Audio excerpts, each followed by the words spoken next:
আসসালামু আলাইকুম রহমতুল্লাহ। আমি জালাউদ্দিন আশরাফি। আলহামদুলিল্লাহ, সবসময় তো মধু, ঘি, বাদাম, ড্রাই ফ্রুট এগুলো অ্যাড দিচ্ছি।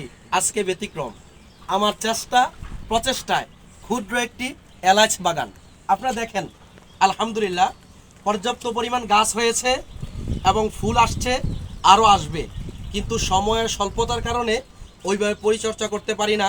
তারপর আলহামদুলিল্লাহ দেখেন অনেক ফুল এসেছে এবং আলহামদুলিল্লাহ ইতিমধ্যে আমরা অনেক গাছে দেখতে পাচ্ছি এলাইচও চলে এসেছে। এলাইচ আপনারা চাইলে, যাদের অবসর সময় আছে অথবা যারা কৃষি কাজ করতে ভালোবাসেন এবং ফলমূলের গাছ করতে ভালোবাসেন, তারা এইভাবে ছাদের উপরে করতে পারেন, বাড়ির আঙ্গিনায় করতে পারেন, অথবা বিভিন্ন মাঠেও করতে পারেন। হ্যাঁ, সবচেয়ে মজার বিষয় হলো, আপনি পিওর পণ্য তালাশ করছেন কিন্তু উৎপাদন করছেন না, পাবেন কোথায়? পাবেন না। অতএব যারা পিওর পণ্য চাচ্ছেন, আমি আপনাদেরকে বলবো এইভাবে ছোটোখাটো বাগান করতে পারেন। এই ছোট বাগানটা একদিন ইনশাল্লাহ বিশাল আকার ধারণ করবে।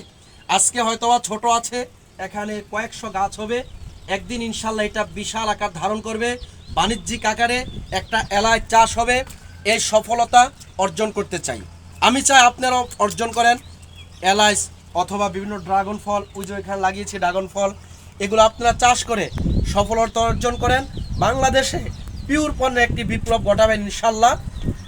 এই কথা বলে শেষ করছি এবং আমার এই ক্ষুদ্র এলাইচ বাগানটার জন্য দোয়া করবেন। আল্লাহ তাআলা যেন ভরপুর ফল দান করেন এবং এগুলার মাধ্যমে আমি আর একটা বড় এলাইচ বাগান করতে পারি, এই প্রত্যাশা রেখে আপনাদের কাছে দোয়া চেয়ে শেষ করছি। আমি জালালউদ্দিন আশরাফি। আসসালামু আলাইকুম ওয়া রাহমাতুল্লাহ।